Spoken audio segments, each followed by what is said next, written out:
ही फार जुनी कंपनी आहे आणि साधारण 1997 पासून तिथं आपल्या इंडियामध्ये ऑपरेशन सुरू झालेलं आहे. त्यांचे ऑल ओव्हर इंडिया प्रोजेक्ट आहे. त्यापैकी त्यांनी बरीच कामे केलेली आहेत. गोदरेज प्रॉपर्टी, भूमी बिल्डर्स, नंतर PSK डेव्हलपर्स वगैरे आणि निर्माण त्यांचे प्रोजेक्ट्स वगैरे चालू आहे. त्या संदर्भातली माहिती आणि तुम्हाला सगळं जे काही PMC बाबतचे गायडन्स पाहिजे ते सगळं तुम्हाला प्रोजेक्टरच्या सहाय्याने लेक्चरद्वारे तुम्हाला देतील. त्यानंतर तुमचे काही शंका वगैरे असतील तर त्या शंका तुम्ही शेवटी विचारा त्यांना. त्याचवेळी चंद्रशेखर प्रभूही आलेले आहेत. ते पण त्यांना काही क्वेश्चन वगैरे विचारतील. त्यांच्या शंका तुमच्या दूर करण्याची शक्यतो सर्वांनी शांततेने ऐकून घ्या. त्यामध्ये करू नका ही सर्वांना विनंती आहे. आपण चालू केलेलं आहे ते माननीय आलेले आहे. तरी त्यांचं आपण काळ्या जगतात स्वागत करायचं आहे. मी साहेबांना विनंती करतो आपण आसन करायचं आहे. तसेच प्रगती सोसायटीचे अध्यक्ष श्री सुरेश आडेकर साहेबांना विनंती करतो की आपण पण स्टेजवर यायचं आहे.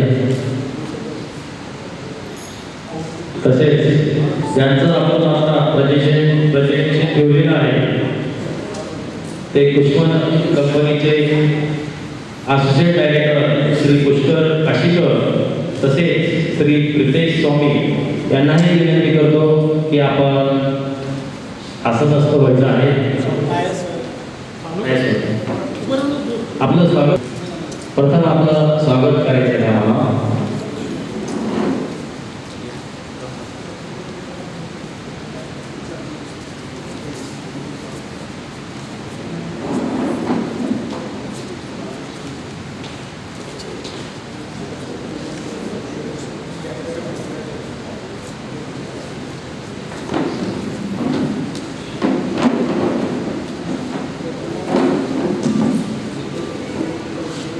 सर्वप्रथम मुंबईवर खास करून आपल्या जे काय आज PMCचं सादरीकरण होणार आहे त्याचं ऑब्झर्वेशन करून ते त्यांच्या देखरेखीखाली आपलं काम चालू होणार आहे. ते माननीय श्री चंद्रशेखर प्रभू साहेब यांचं स्वागत प्रगती कोऑपरेटिव्ह हाऊसिंग सोसायटीचे अध्यक्ष श्री सुरेश आडेकर साहेब करतील.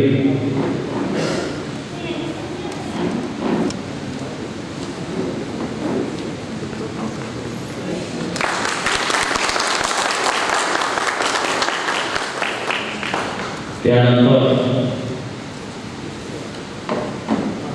त्यांचं आता थोड्याच वेळात सादरीकरण होणार आहे. ते कुष्मन कंपनीचे असोसिएट डायरेक्टर श्री पुष्कर काशीकर यांचं स्वागत श्री गगनगिरी कोऑपरेटिव्ह हाऊसिंग सोसायटीचे सेक्रेटरी RS कोटवाकर साहेब करतील.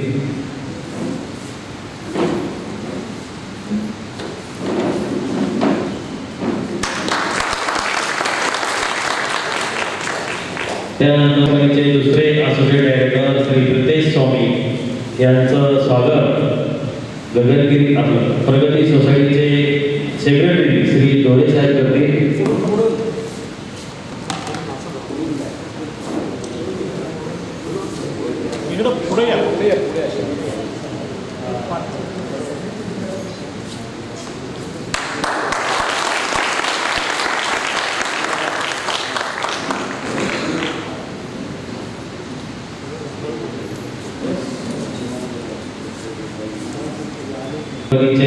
असोसिएट डायरेक्टर श्री पुष्कर काशीकर तसेच श्री प्रितेश स्वामी यांना विनंती करतो की आपलं जे काही आज सादरीकरण करायचं आहे ते आपण करण्यास सुरुवात करावी.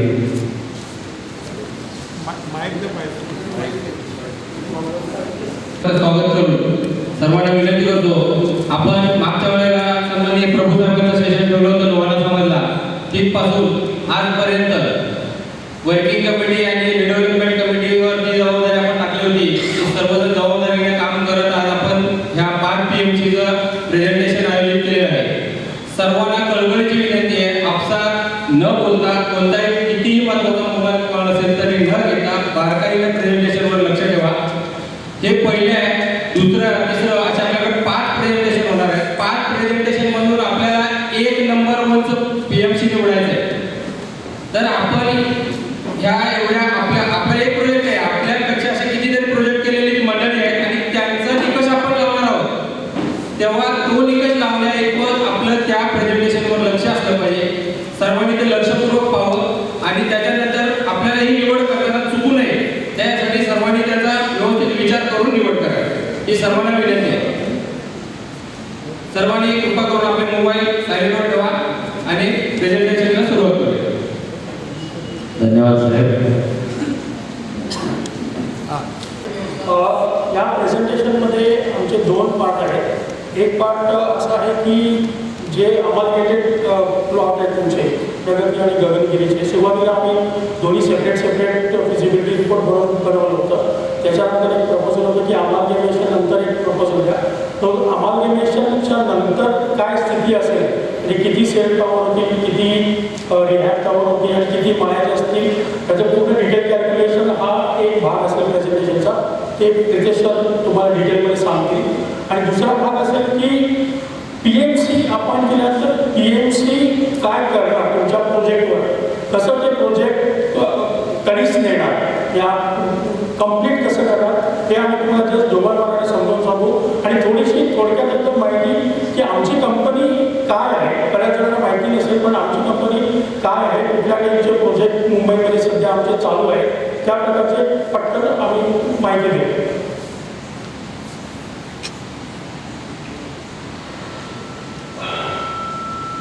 सो अमालगेमेशनच्या नंतर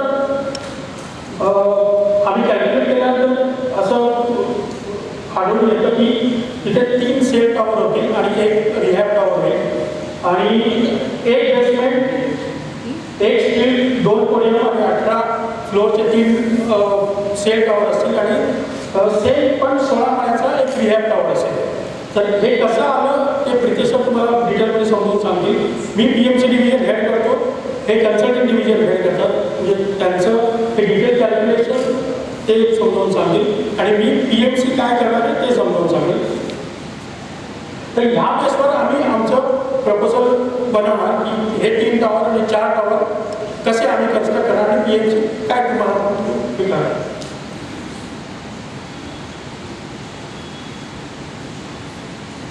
एक पटकन आमच्या कंपनीविषयी 5 मिनिटात माहिती.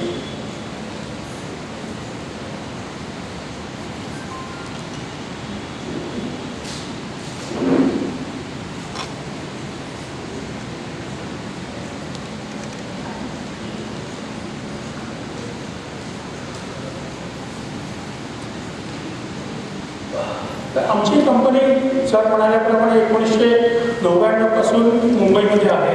1999 पासून प्रोजेक्ट मॅनेजमेंट कन्सल्टन्सी आम्ही वेगवेगळ्या क्लायंटना ऑफर करत आलेलो आहोत, ज्याच्यामध्ये अगदी प्रोजेक्ट डिझायनिंगपासून कम्प्लीट प्रोजेक्ट हँडओव्हर, ज्याला आम्ही लॉक अँड की म्हणतो, ते सगळ्या टाईपचे प्रोजेक्ट आम्ही मुंबईमध्ये, नॉट ओन्ली इन मुंबई पण ओव्हरऑल पूर्ण इंडियामध्ये 1999 पासून करत आलेलो आहोत. कुठल्या पण प्रोजेक्ट हे 4 पार्टमध्ये डिवाइड केलेलं असतं: टाईम, कॉस्ट, क्वालिटी आणि सेफ्टी. तर कुठली पण PMC, पुष्पा अँड मेकफील्ड किंवा कुठली पण PMC ऑन बोर्ड जेव्हा येते तेव्हा या 4 पॅरामीटर भोवतीच पूर्ण सगळं प्रोजेक्ट फिरलं जातं: टाईम, कॉस्ट, क्वालिटी आणि सेफ्टी. सो मी हे खूप टेक्निकल आहे, फक्त तुम्हाला याचं सार समजावून सांगतो कसं मॅनेज करणार ते. आता फॉर एक्झाम्पल तुम्ही जर टाईम फॅक्टर कन्सिडर केला तर जर आम्ही बोर्डवर आलो तर आम्ही तुम्हाला काय सांगणार की आम्ही बोर्डवर आल्यापासून ते कम्प्लीट तुमचं प्रोजेक्ट लॉक अँड की होईपर्यंत तुम्हाला किती वर्ष लागतील ते सांगणार. आणि त्या वर्ष तो पूर्ण कालावधी असेल, समजा 25 महिने, 30 महिने, तो कालावधी कसा डिवाइड होणार, म्हणजे तुमची प्लिंथ कधी कंप्लीट होईल, तुमचं टेरेस लॅब कधी कंप्लीट होईल, तुमचं बांधकाम प्लास्टर कधी कंप्लीट होईल, तुमचं फिनिशिंग कधी कंप्लीट होईल, ते प्रत्येक तुम्हाला आम्ही प्रोजेक्टच्या स्टार्टला एक शेड्यूल बनवून देणार सोसायटी मेंबर्सला की जेणेकरून त्यांना अंदाज येईल की आपलं प्रोजेक्ट डिमॉलिशन चालू झाल्यापासून कसं कुठल्या दिवशी कुठल्या स्टेजला असेल आणि ते प्रत्येक सोसायटी मेंबर तुम्ही दर आठवड्याला मीटिंग होतात आमच्या सोसायटी मेंबरवर तर दर महिन्याला पण असू शकतात तर ते दर महिन्यामध्ये त्या पूर्ण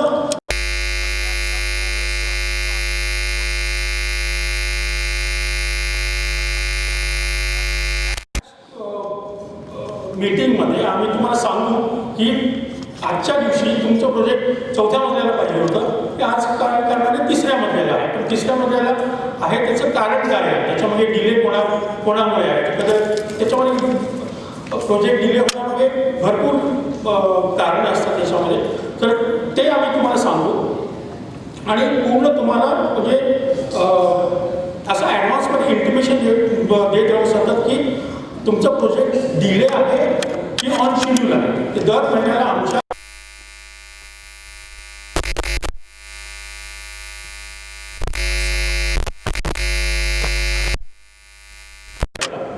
त्याच्यानंतर कॉस्ट हा अतिशय इम्पॉर्टंट फॅक्टर असतो प्रत्येक प्रोजेक्टमध्ये जर आम्ही ऑनबोर्ड असतो आलो तर कसं करतो की प्रोजेक्टच्या पहिल्या दिवशी जी काही ड्रॉईंग आमच्याकडे अवेलेबल आहे त्या ड्रॉईंगच्या बेसवर आम्ही तुम्हाला एक ठोकताळे म्हणण्याप्रमाणे एक थंब बेसिसवर तुम्हाला एक पर स्क्वेअर फीट बजेट देणार की बाबा ही बिल्डिंग हे स्पेसिफिकेशन कन्स्ट्रक्ट करायला तुम्हाला साधारणपणे 2,000, 2,500, 3,000 रुपये स्क्वेअर फूट कन्स्ट्रक्शन कॉस्ट पडेल त्याच्यानंतर ते पूर्ण ड्रॉईंग्स जर डिटेल आउट होतात या त्याच्यानंतर तुमची स्पेसिफिकेशन फायनल होतात डिझाईन फायनल होतं आणि ते फायनल झाल्यानंतर तर पूर्ण प्रोजेक्टची आम्ही क्वांटिटी काढणार की या प्रोजेक्टमध्ये कॉन्क्रीट किती जाईल स्टील किती जाईल किती हे सगळ्या याची क्वांटिटी काढून तुम्हाला पूर्ण एक पण डिटेल बजेट एस्टिमेट देणार की बाबा प्रोजेक्ट संपताना तुमच्या प्रोजेक्टची कॉस्ट एवढी रुपये असेल 50 करोड असेल 100 करोड असेल काही असेल ते तुमच्या कमिटी मेंबर्सबरोबर मांडलं जाईल त्याच्यावर डिस्कशन होईल त्याच्यामध्ये आम्हाला बऱ्याच ठिकाणी तुमचे इनपुट्स लागतात बजेट बनवण्यासाठी की कुठल्या त्याच्यामध्ये तुम्ही कुठलं स्पेसिफिकेशन वापरणारे मार्बल वापरणारे टाईल वापरणारे सो तुमच्याकडनं आम्हाला काय इनपुट्स एक्सपेक्टेड आहेत ते आम्ही तुम्हाला सांगू ते इनपुट घेतल्यानंतर ते बजेट फाईन ट्यून होईल आणि ते बजेट फाईन ट्यून झाल्यानंतर एक सोसायटी मेंबर बरोबर प्रोजेक्ट साईन ऑफ होईल की हे बजेट आहे हे सगळ्यांनी मिळून ते ॲग्री केलेलं आहे आणि ते बजेट जसं आम्ही म्हणालो की दर महिन्याच्या मीटिंगमध्ये आम्ही ते बजेट पण तुम्हाला प्रेझेंट करणार की आता 100 करोड आहे मग 100 करोडचं बजेट आहे आणि आताच या घडीला आम्हाला वाटतं की हे 100 करोडपर्यंतच संपणार आहे म्हणजे तिथे तो आम्हाला काही कॉस्ट एस्कलेशन कुठे अँटिसिपेट होत नाही सो ते पण आम्ही तुम्हाला दर महिन्याच्या प्रोग्रेस रिपोर्टमध्ये आम्ही तुम्हाला इंटिमेशन देत राहू की तुमचं project whether it is at par with respect to your budget overrun होणार आहे की त्याच्या आतमध्ये पण होणार आहे बऱ्याच गोष्टी असतात प्रोजेक्टमध्ये अनफोर्सिंग रिझन असतात की ज्याच्यामुळे प्रोजेक्टची कॉस्ट वाढते सर ती प्रोजेक्टची कॉस्ट वाढायला बरीच कारणं असतात तर ती काही कारणामुळे जर प्रोजेक्टचं 100चं 105 करोड होणार असेल काही कारण असतं स्टॅच्युटरी पटकन कुठलं तरी टॅक्स वाढतो कुठल्या अनफोर्सिंग रिझनमुळे एखादं एक्स्ट्रा काम करावं लागतं सर त्याच्यामध्ये 100चं 105 करोड होणार असेल तर ते 35 महिन्याचं प्रोजेक्ट असेल तर आम्ही तुम्हाला 34व्या महिन्यात येऊन नाही सांगणार की बाबा हे आता तुमचे 5 करोड वाढणार आहे ते तुम्हाला आम्ही वेळच्या वेळी ज्या क्षणी आम्हाला माहिती पडेल की आता समजा गव्हर्नमेंट एखादा टॅक्स वाढवला जसं मध्ये GST आणि याचं हे झालं होतं गव्हर्नमेंट समजा कुठला टॅक्स वाढवला किंवा काही अनफोर्सिंग रिझन असतील तर त्या महिन्याच्या कमिटी बरोबरच्या मीटिंगमध्ये आम्ही तुम्हाला सांगणार की बाबा आत्ताच्या या घडीला या कारणामुळे प्रोजेक्टची कॉस्ट आहे ती 100ची 101 करोड होणार सो हे झालं कॉस्टबद्दल त्याच्यानंतर सगळ्यात महत्त्वाचा मुद्दा आहे तो क्वालिटी तर पूर्ण प्रोजेक्टमध्ये आमची PMCची डेडिकेटेड टीम असते साईटवर जी कंटिन्युअसली साईटवर क्वालिटी मॉनिटर करेल अँड आमचे टेंडर स्पेसिफिकेशन्स पण एकदम स्ट्रिंजंट असतात आणि साईट मॉनिटरिंग पण स्ट्रिक्ट असतं वी विल एन्श्युअर की जे काही तुमच्या प्रोजेक्टमध्ये मटेरियल वापरणार आहे ते एकदम म्हणजे IS कोड प्रमाणेच असेल. कुठल्याही डुप्लिकेट मटेरियल आम्ही कधीही खपवून घेत नाही. सो आम्ही आमच्याकडनं अशी गॅरंटी देतो की क्वालिटी इज फर्स्ट, म्हणजे क्वालिटीमध्ये आम्ही कुठेही कधीही कॉम्प्रोमाइज करत नाही. आणि त्याच्यासाठी आमची क्वालिटी सुपरविजनसाठी डेडिकेटेड साईटवर टीम असते आणि पूर्ण आणि प्रोजेक्टच्या सगळ्या फेजेसमध्ये म्हणजे right from excavation to complete handover, म्हणजे कॉन्क्रिटिंग चालू असेल, बांधकाम चालू असेल, प्लास्टर चालू असेल, पेंटिंग चालू असेल, फिनिशिंगचं काम चालू असेल, त्या सगळ्या स्टेजला आमच्याकडे आमच्या स्टँडर्ड ऑपरेटिंग प्रोसिजर्स आहेत, चेकलिस्ट आहेत. त्या कोणी पण तुम्ही थर्ड पार्टी ऑडिट पण करू शकता, केव्हाही करू शकता, सरप्रायझिंग ऑडिट करू शकता, कसंही करू शकता. Same case is for cost also. Cost monitor करण्यासाठी पण आमच्याकडनं साईटवर डेडिकेटेड टीम असणार आहे. आमचा बिलिंग इंजिनियर असतो. त्याचं पण तुम्ही थर्ड पार्टी जर तुम्हाला ऑडिट करायचं असेल तर तुम्ही केव्हाही करू शकता. आमच्या कंपनीकडनं पण ते इंटरनल ऑडिटच्या प्रोसेस असतात. त्या ऑडिटचे रिपोर्ट्स पण आम्ही तुम्हाला इंटरनली शेअर करतो. हे झालं. आणि सेफ्टी इज ऑफ पॅरामाउंट इम्पॉर्टन्स. आपल्याला कोणालाही आपल्या साईटवर ॲक्सिडेंट झालेला आवडणार नाही. सो ते अवॉइड करण्यासाठी आमचा पण सेफ्टीचा माणूस असतो. आमच्या टेंडरच्या कंडिशन्समध्ये पण एकदम स्ट्रिंजंट सेफ्टी क्लॉजेस ठेवलेले असतात की जेणेकरून जो वेंडर अपॉइंट होणार आहे तो सेफ्टी व्हायोलेशन करू नये. सो आमचं एम असतो नेहमी की साईटवर कुठलाही ॲक्सिडेंट होऊ नये. सो अशा तऱ्हेने टाईम, कॉस्ट, क्वालिटी, सेफ्टी हे 4 अस्पेक्ट्स आम्ही साईटवर मॉनिटर करणार. दुसरा मेन आस्पेक्ट असतो नॉट ओन्ली कॉस्ट, तर आम्ही पूर्ण प्रोजेक्टमध्ये through out the project complete tendering आम्ही सगळं मॅनेज करणार. म्हणजे फॉर एक्झाम्पल आता डिमॉलिशन चालू करायचं तर डिमॉलिशनसाठी मार्केटमध्ये कुठले वेंडर चांगले आहेत त्याचं आम्ही तुम्हाला नावं देणार. त्या वेंडरवर तुमची मीटिंग घालून आमचा प्रोजेक्ट मॅनेजर असतोच, पण तुमच्या प्रेझेन्समध्ये त्या वेंडरचं प्रेझेंटेशन आम्ही अरेंज करू. त्यांच्यानंतर त्यांच्या साईट व्हिजिट्स होतील. त्याच्यामध्ये आमचा माणूस ऑब्व्हियसली प्रेझेंट असणार. टेंडर फ्लोट होणार. टेंडरच्या फ्लोट झाल्यानंतर पूर्ण त्या कॉन्ट्रॅक्टरबरोबर ज्या निगोसिएशन मीटिंग्स करायच्या असतात त्या निगोसिएशन मीटिंग्स आम्ही अरेंज करणार तुमच्या सोसायटी मेंबर्सच्या प्रेझेन्समध्ये. आणि त्याच्यानंतर एक पूर्ण काय म्हणतात, समजा 5 कॉन्ट्रॅक्टर असतील तर त्या 5 कॉन्ट्रॅक्टरचं एक कंपॅरेटिव्ह टेक्नो कमर्शियल कंपॅरेटिव्ह बनवून आम्ही तुम्हाला देणार आणि असं सांगणार की हा वेंडर आहे, हा टेक्निकली आम्ही याला 10 पैकी 8 देतो आणि कमर्शियली डिपेंड तो हायेस्ट आहे की लोएस्ट आहे. आणि ते पूर्ण एकत्रितरित्या करून आम्ही तुम्हाला रिकमेंडेशन देणार सोसायटीला की पूर्ण हे आम्ही ॲनालिसिस करून हा वेंडर ह्या कामासाठी आम्ही रिकमेंड करत आहोत. तो निर्णय मान्य करणं नाही मान्य करणं हे सर्वस्वी सोसायटीवर असतं. नॉट नेसेसरी की सोसायटीने आमचा निर्णय, आम्ही रिकमेंड केलेला निर्णय वेंडर मान्य करायलाच पाहिजे. हे आमच्याकडनं तुम्हाला रिकमेंडेशन आहे की आम्ही आमच्या बेसवर जे ॲनालिसिस केलं त्या बेसवर आमचा हा रिपोर्ट आहे. सो हे पूर्ण जे टेंडरिंग प्रोसेस आहे ती सगळी आम्ही मॅनेज करतो.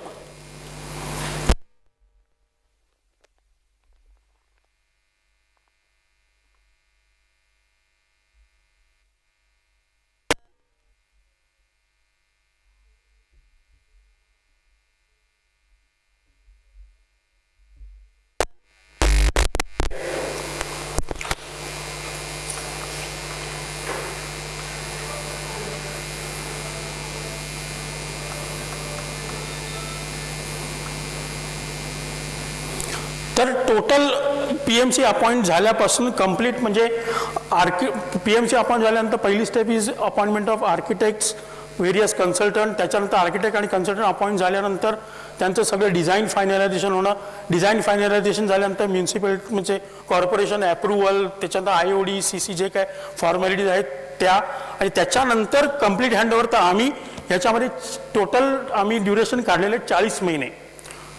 सो 40 महिन्यामध्ये पूर्ण प्रोजेक्ट कंप्लीट होईल.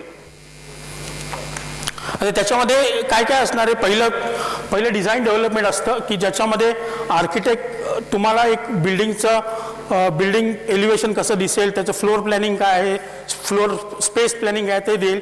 ते झाल्यानंतर स्ट्रक्चरल कन्सल्टंट ती बिल्डिंग पूर्ण डिझाईन करणार. ती बिल्डिंग आणि आर्किटेक्चर आणि स्ट्रक्चरल डिझाईन आणि सर्व्हिसेसचं सगळं ड्रॉइंग फायनल झाल्यानंतर आम्ही पूर्ण टेंडर फ्लोट करू, मेन कॉन्ट्रॅक्ट अपॉइंटमेंट होईल आणि त्याच्यानंतर कन्स्ट्रक्शन चालू होईल.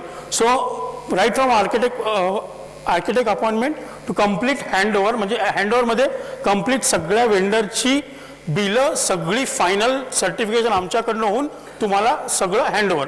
सो तसा आम्ही एक 40 महिन्याचा कालावधी आरावी केलेला आहे. हे ॲझ्युम केलं आम्ही की 4 टॉवर आम्ही एकत्र घेऊन जाणार. त्याच्यामध्ये पण बरेच परम्युटेशन कॉम्बिनेशन असतात की जर तुम्हाला रिहॅब पहिलं पाहिजे असेल तर रिहॅबला फर्स्ट अटॅक करणं किंवा एक 18 माळ्याचं टॉवर झाल्यानंतर दुसरा सेल चालू करणं. सो ते व्हेरियस कॉम्बिनेशन आहेत. पण ह्या एक सिनारिओ आम्ही पकडून चालू की 4 टॉवर सायमल्टेनियसली चालू झाले तर 40 महिन्यामध्ये हा प्रोजेक्ट कंप्लीट होईल.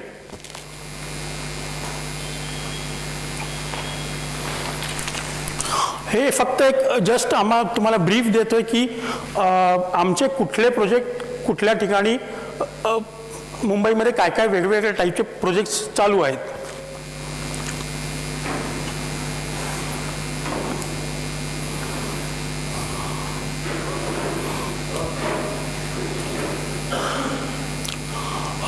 हे जसलोक हॉस्पिटल सगळ्यांना माहिती आहे. तर जसलोक हॉस्पिटल ही खूप जुनी बिल्डिंग आहे, म्हणजे जवळजवळ 45 वर्ष जुनी आहे. तर ती पूर्ण रेट्रोफिटिंग करायला घेतलेली आहे आणि ऑपरेशन म्हणजे पूर्ण लाईव्ह ठेवून ते रेट्रोफिटिंग चालू आहे. कुठेही हॉस्पिटल बंद नाही आहे. त्या लाईव्ह हॉस्पिटलमध्ये हे सगळं आम्ही पूर्ण बिल्डिंगचं स्ट्रक्चरल स्ट्रेंथनिंग आणि रेट्रोफिटिंग करतोय जसलोक हॉस्पिटल. हे काही इंडस्ट्रियल प्रोजेक्ट केले आहेत. आदित्य बिर्ला तळोजाला आदित्य बिर्ला सेंटर, हे गोदरेज अँड बॉईजसाठी त्यांची सोप फॅक्टरी आहे अंबरनाथला. हे एक छोटं इंडस्ट्रियल प्रोजेक्ट आहे एरोफ्लेक्स कंपनीसाठी. हे UPL म्हणजे युनायटेड फॉस्फरस लिमिटेड. जर तुम्ही बँड्राला त्या ब्रिजवर लेफ्ट हँड साईडला बघितली असेल बिल्डिंग ऑफिस, तर ती UPLची बिल्डिंग केलेली आहे. सिमन्स कंपनी माहिती आहे, इथे कळव्याला त्यांची फॅक्टरी आहे. तर सिमन्स कंपनीचं त्यांचं पण पूर्ण फॅक्टरीचं रिस्टोरेशनचं काम आहे. तर ते आम्ही पॅन इंडिया बेसिसवर केलं. म्हणजे त्यांचे इंडियामधले जेवढे काही प्लांट्स आहेत, इंडिया नाही सॉरी मुंबईत कळव्यातले, कळवा, दिल्ली, त्याच्यानंतर गोवा, नाशिक, ह्या सगळ्या ठिकाणचं जे रिस्टोरेशनचं काम आहे ते आमच्या कंपनीने केलेलं आहे. ही मोठी कमर्शियल प्रोजेक्ट्स जर तुम्हाला हे गोरेगाव वेस्टर्न एक्सप्रेस हायवेला गेले असेल तर तिथे हब मॉल म्हणून आहे. त्याच्या पाठी निर्लॉन नॉलेज पार्क नावाचं प्रचंड मोठं कमर्शियल डेव्हलपमेंट आहे. जवळजवळ 50 लाख स्क्वेअर फूटचं डेव्हलपमेंट आहे. तर तिथे आम्ही 2008पासून जवळजवळ पूर्ण हे 5 फेजेस कंप्लीट केले. ही जी बिल्डिंग आहे ती आता पूर्ण कंप्लिटेड फेजेस आहेत. हे 4 फेजेस पूर्ण आम्ही सगळ्यात कमर्शियल प्रोजेक्ट्स आहेत. सगळी ही कमर्शियल प्रोजेक्ट्स आमच्या कंपनीने ॲज अ PMC कंप्लीट केलेली आहेत. हे तिथेच फेज 5 नवीन कन्स्ट्रक्शन चालू आहे. तो मोठा टॉवर दिसतो 23 माळ्याचा आहे. मधला आहे तो 10 आणि हे पार्किंग आहे लेफ्ट साईडला ते 7 माळ्याचं आहे. हे कॅपजेमिनी नावाची एक सॉफ्टवेअर कंपनी आहे. त्यांचं स्वतःचं ऑफिस ते ऐरोलीला बांधतात. तर ते ऐरोलीमध्ये आम्ही ऑलमोस्ट कंप्लीट केलेलं आहे. एक शेवटचे 2 महिने राहिलेत. हे पण खूप मोठं आणि कमर्शियल प्रोजेक्ट्स आहे. हे गोदरेज IT पार्क जर LBS रोडवरनं जर तुम्ही बघितलं तर गोदरेज अँड बॉईजसाठी आम्ही हे IT पार्क बनवले. हे पण कमर्शियल प्रोजेक्टच आहे. हे 14 लाख स्क्वेअर फीट आहे. हे मोतीलाल ओसवाल जर तुम्ही एल्फिस्टन रोडवरच्या ब्रिजवरनं जर समोर बिल्डिंग बघितली असेल तर मोतीलाल ओसवाल हे पण एक चॅलेंजिंग प्रोजेक्ट होतं. ज्याच्यामध्ये आम्ही खालनं फाउंडेशन तोडून लाईव्ह व्हर्टिकल एक्सटेन्शन केलं होतं. वरती 8 माळे एक्सटेंड केलेले आहेत. सो तेव्हा कॅम्पस लाईव्ह होता आणि पूर्ण बिल्डिंग नंतर आम्ही कंप्लीट केली. सो हे पण एक चॅलेंजिंग प्रोजेक्ट आहे. हे दोन हॉटेल प्रोजेक्ट्स करतोय, एक विक्रोळीला आहे आणि एक ठाण्यामध्ये आहे.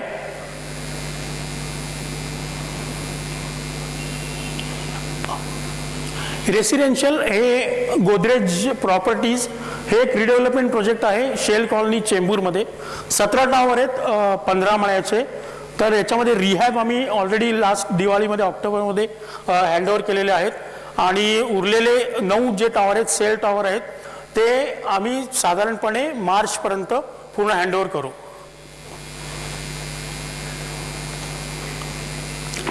हे 2 हायराईज टॉवर्स आहेत लालबागमध्ये, म्हणजे लालबागचा जिथे गणपती बसतो त्याच्या बरोबरच प्लॉट आहे. तर तिथे एक 52 माळ्याचा टॉवर आहे, एक 42 माळ्याचा टॉवर आहे. सध्या आम्ही 5 पोडियम करून वरचं काम चालू आहे. काळा चौकी भूमी प्रॉपर्टीजसाठी करतो आहे. हे पण एक रिडेव्हलपमेंट प्रोजेक्ट आहे, स्लम रिडेव्हलपमेंट. पनास डेव्हलपर विच इज एकदम म्हणजे ईस्टर्न एक्सप्रेस हायवेच्या बरोबर शेल कॉलनीच्या बाहेर चेंबूरला हायवेला लागूनच आहे. हे याच्यामध्ये पण 2 टॉवर आहेत.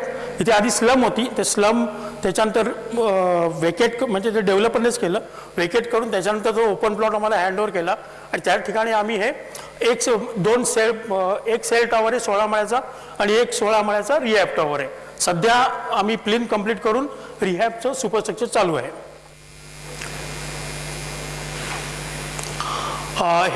हे पण एक रिडेव्हलपमेंट प्रोजेक्ट आहे भुलेश्वर एरियामध्ये, ज्याच्यामध्ये पण एक सेल टॉवर आहे, एक रिहॅब आहे.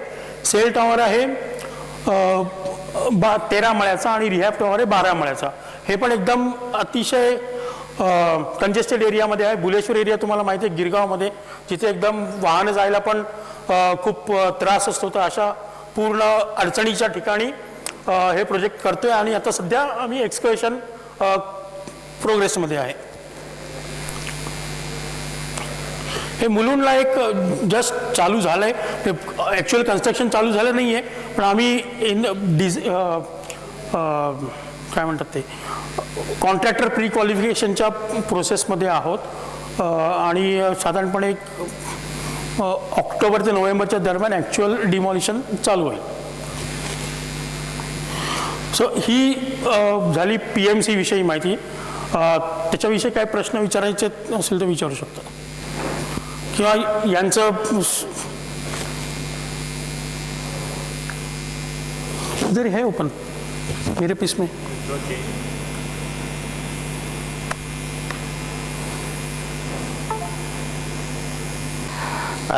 अभी जो है मेंबर्स का तीन टाइप के थे. एक 34 स्क्वायर मीटर का, 34.6 स्क्वायर मीटर, 35.5 स्क्वायर मीटर और 48.98 स्क्वायर मीटर. इसमें अगर आप लोग जो एडिशनल एरिया मिलता है वो आपके ऊपर है, आपको एडिशनल घर कितना बड़ा चाहिए. अगर आप लोग जो एडिशनल एरिया मिलता है वो खुद के घर बड़ा करने के लिए लेंगे तो आपका सेल कंपोनेंट कम हो जाएगा. करंटली हमने 35% एक्स्ट्रा किया है. तो अगर आपको 373 स्क्वायर फीट वाला जो घर है उसमें हम लोग 35% ऐड करेंगे तो वो आपको 500 स्क्वायर फुट का घर मिलेगा रीडेवलपमेंट में. जो जिनका 527 स्क्वायर फीट का घर था उनको 712 स्क्वायर फुट का घर मिलेगा. तो एरिया बड़ा मिलेगा 35% में. उसके साथ में बेनिफिट क्या रहेगा, आपको अपार्टमेंट मिलेगा सेल के लिए. तो सेल से जो भी रेवेन्यू आएगा तो करीब अपना अगर कंसोलिडेट अमेलमेट करते हैं दोनों लैंड पार्सल को साथ में तो 206 अपार्टमेंट निकलेंगे फॉर सेल. तो वो सेल से आप लोग क्या कर सकते हो, आपका कैश फ्लो जो लगेगा कंस्ट्रक्शन के लिए वो पूरा यूज़ कर सकते हैं. साथ में जो बचेगा वो आप सोसाइटी मेंबर्स में या तो डिस्ट्रीब्यूट कर सकते हैं या फिर अगर सोसाइटी का फंड में रखना है तो वो भी रख सकते हैं. वो चॉइस आपके सोसाइटी का कमिटी को डिसाइड करना पड़ेगा. करंटली हमने क्या किया है, सबका 92 अपार्टमेंट थे. गगनगिरी में 92 और प्रगति में 92. तो दोनों को टोटल 184 अपार्टमेंट होते हैं. तो हमने सेम वो एलोकेशन सबको बढ़ा करके 35% स्टैंडर्ड एलोकेशन दिया है एक्स्ट्रा. सबको एक कार पार्किंग एडिशनल मिलेगा. 1 कार पार्किंग पर फ्लैट, एक कार पार्किंग एक हर फ्लैट के लिए. जो सेल कंपोनेंट, तो उसके लिए हम फिर क्या करेंगे, जो एग्जिस्टिंग टेनेंट है, आप लोग का कमिटी है, जो सोसाइटी है, उनके लिए 2 टावर या 1 टावर बना सकते हैं, डिपेंडिंग क्या प्रेफरेंस है, क्या कमिटी को क्या ऐसा बेटर लगता है। और जो सेल कंपोनेंट है उसके लिए 3 टावर बना सकते हैं सेपरेटली। तो वो उसमें डिज़ाइन पर्सपेक्टिव से अगर आप देखेंगे तो आपका सोसाइटी के लिए आप सेपरेट भी रख सकते हो, और जो सेल का है उनको सेपरेट कर सकते हो। तो आपका कम्युनिटी ऐसा लगेगा कि एक ही सोसाइटी है बनने के बाद भी, या मिक्स एंड मैच, मतलब अलग अलग टाइप का आर्किटेक्ट से बात करके आप अलग डिज़ाइन कर सकते हैं। बट इसमें आप लोग को, कमिटी को, आपको सबको एक चीज़ डिसाइड करना पड़ेगा कि आपको इंटरनल कितना एरिया चाहिए। 35% अगर आपको सबको एक्सेप्टेबल है तो 206 यूनिट होते हैं। बट वही अगर आपको और बड़ा घर चाहिए, से बोले अभी मेरा को 500 का भी नहीं, मेरे को 600 स्क्वायर फुट का घर चाहिए, तो 200 घर नहीं बनेंगे एडिशनल, वो कम हो जाएगा, वो प्रॉब्ली 150 घर बन पाएंगे। तो उस केस में क्या होगा, कंस्ट्रक्शन कॉस्ट जो है वो कवर होने में थोड़ा प्रॉब्लम आ सकता है, तो वो आपको ध्यान में रखना पड़ेगा। अभी जो कंस्ट्रक्शन कॉस्ट है वो आपने एस्टिमेट किया, कंस्ट्रक्शन कॉस्ट एस्टिमेट्स किया? ओके,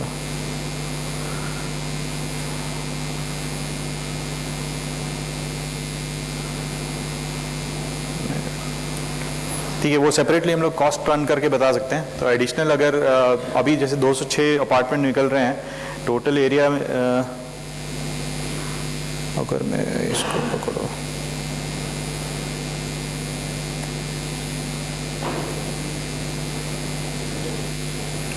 इंटू 10,000 रुपये पर,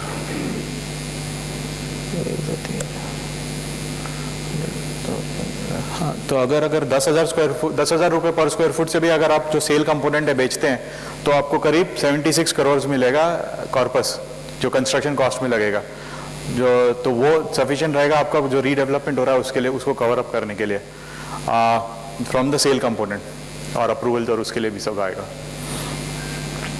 तो ये ओवरऑल एरिया स्टेटमेंट हमारा ये इंडिकेटेड है, थोड़ा क्लैरिटी नहीं है, बट ये जो ये यूनिट टाइप है हम कैटेगरी 1 जो अभी रिहैब कंपोनेंट है उसमें बताया नहीं था कितना क्या रूम्स क्या क्या है, कॉन्फ़िगरेशन कैसा है, तो हमने उसको कैटेगरी 1, 2, 3 करके रखा है। और ये एडिशनल एरिया मिलता है आप लोगों को 503, 503, 516 और 712। ठीक है, आपको ये एक्सेप्टेबल है तो हम लोग उसके हिसाब से इनका फीजिबिलिटी इन कंस्ट्रक्शन कर सकते हैं। अगर आपको और बड़ा चाहिए तो आप बता दीजिए, हम लोग चेंज करके बता सकते हैं। बट वो ये इसमें सेल कंपोनेंट का आपको चैलेंज आ सकता है। सोसाइटी के लिए रिस्क खाली यही रहेगा कि अगर फ्लैट नहीं बिके तो सोसाइटी पे बर्डन आ सकता है कि सेल के लिए जो कंस्ट्रक्शन के लिए आप लोन लेंगे तो उसका EMI भरना रहेगा बैंक को, तो वो आपका तरफ से आपको देखना पड़ेगा कि सेल के लिए सफिशिएंट एक तो घर चाहिए क्योंकि कॉस्ट कवर करना है, और दूसरा सेल हो सकते हैं वो फ्लैट। तो ये फ्रॉम अ फीजिबिलिटी पर्सपेक्टिव ध्यान रखना चाहिए आप लोगों को। तो वो हम हमारे जो कंपनी है हम लोग के रिप्रेजेंटेटिव आपके लिए सेल भी कर सकते हैं। हमारे तरफ से जो सोसाइटी के रेजिडेंशियल के ब्रोकरेज टीम रहेगा वो आपके सोसाइटी पे बैठेगा और आपका सेल करके देगा कि जो एडिशनल सेल कंपोनेंट है, ताकि फिर आपका जो कैश फ्लोज रहेगा वो आपको सपोर्ट करेगा उसके लिए। हमने जहाँ जैसे मुलुंड में एक सोसाइटी है वहाँ पे हमने जब किया था तो उसमें से करीब 150 घर फ्लैट एडिशनल बन रहे थे, उसमें से करीब 100 फ्लैट मेंबर्स ने खरीद लिया था वापस, तो उसमें इजी हो गया क्योंकि कैश फ्लोज का प्रॉब्लम नहीं आया एंड वो सेल हो जाता है इजीली। और अगर आप लोग नहीं खरीदने वाले हो, आपको एडिशनल नहीं चाहिए, तो आप लोग को एक ब्रोकर या मार्केटिंग अच्छे से करना पड़ेगा ताकि कैश फ्लोज आए सोसाइटी में। तो वो ध्यान में रखिएगा आप लोग। तो अगर और कुछ इसमें कोई एरिया में कोई अगर क्वेश्चन है तो प्लीज़ बताइए।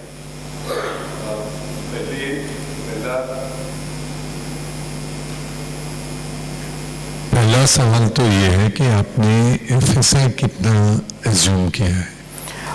जो कंसोलिडेटेड है उसमें हमने लिया है 7,114 स्क्वायर मीटर। नहीं, FSI। सॉरी FSI, हाँ।